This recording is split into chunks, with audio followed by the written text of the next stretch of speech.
The story of Ferdinand. El toro feroz, Ferdinando, the ferocious bull. Once upon a time in Spain, there was a little bull, and his name was Ferdinand. All the other little bulls he lived with would run and jump and butt their heads together.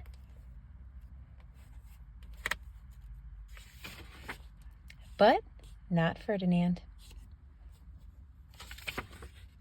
He liked to just sit quietly and smell the flowers. He had a favorite spot out in the pasture under a cork tree. It was his favorite tree, and he would sit in its shade all day and smell the flowers. Sometimes his mother, who was a cow, would worry about him. She was afraid he would be lonesome all by himself. "Why don't you run and play with the other little bulls and skip and butt your head?" she would say. But Ferdinand would shake his head. "I like it better here, where I can just sit quietly and smell the flowers." His mother saw that he was not lonesome, and because she was an understanding mother, even though she was a cow, she let him just sit there and be happy. As the years went by, Ferdinand grew and grew until he was very big and strong. All the other bulls who had grown up with him in the same pasture would fight each other all day.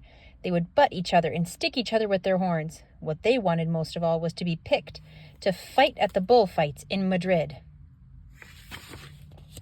But not Ferdinand. He still liked to just sit quietly under the cork tree and smell the flowers.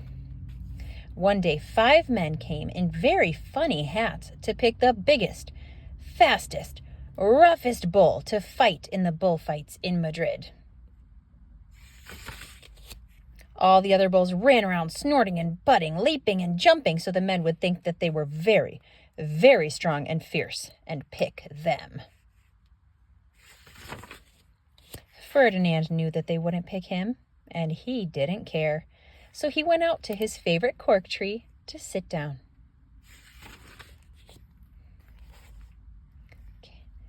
He didn't look where he was sitting, and instead of sitting on the nice cool grass in the shade, he sat on a bumblebee. Well, if you were a bumblebee and a bull sat on you, what would you do? You would sting him, and that is just what this bee did to Ferdinand. Wow, did it hurt! Ferdinand jumped up with a snort. He ran around puffing and snorting, butting and pawing the ground as if he were crazy. The 5 men saw him, and they all shouted with joy. Here was the largest and fiercest bull of all, just the one for the bullfights in Madrid. Oh no. What a mistake. So they took him away for the bullfight in a cart. Oh, bummer. What a day it was. Flags were flying, bands were playing, and all the lovely ladies had flowers in their hair. Ferdinando Galeria.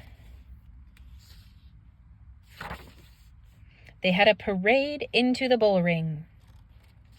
Wow, all of this is very fancy. Look at that man on his horse.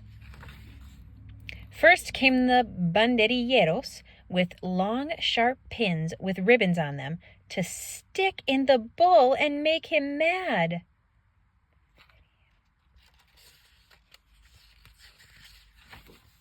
Next came the picadores, who rode skinny horses, and they had long spears to stick in the bull and make him madder. Oh no. Then came the matador, the proudest of all. He thought he was very handsome and bowed to the ladies. He had a red cape and a sword and was supposed to stick the bull last of all.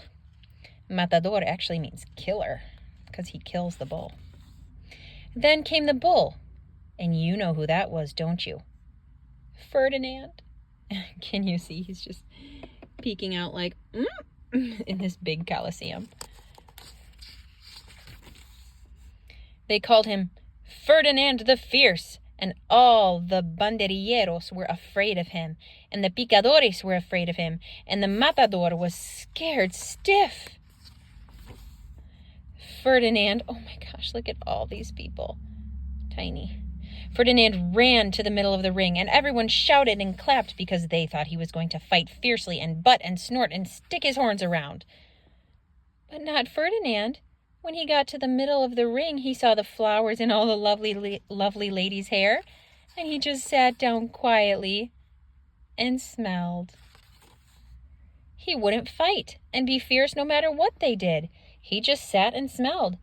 And the banderilleros were mad, and the picadores were madder, and the matador was so mad he cried because he couldn't show off with his cape and sword. So they had to take Ferdinand home. And for all I know, he is sitting there still, under his favorite cork tree, smelling the flowers just quietly. He is very happy. The end.